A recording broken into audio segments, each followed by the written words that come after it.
Health representatives say they have long realized the need for coordinated mental health services for family and children dealing with trauma. The campfire drove that point home, and now the coronavirus crisis.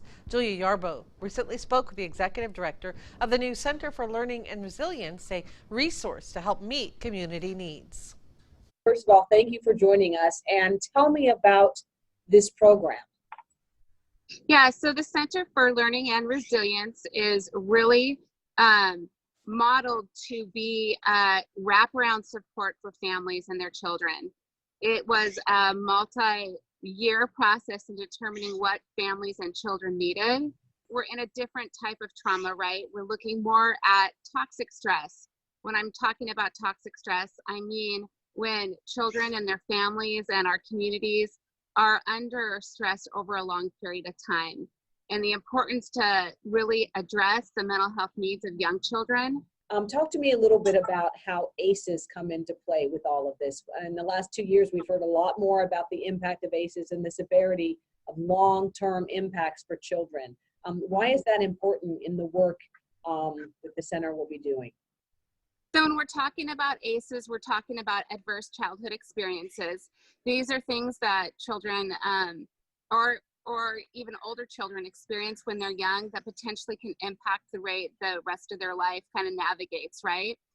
I think what's important is when we're thinking about children and families that we know that there's always a possibility for resilience. And there are key things that we can do to help children do that. Those are things like addressing mental health needs. The next is to identify what's creating an ACE. And so we're heading into a time where people are going to feel the financial stress like they have never felt before.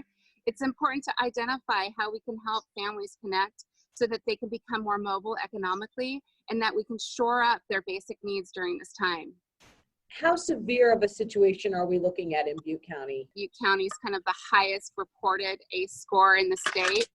I don't think we can ever undervalue the need to bring social supports together for families.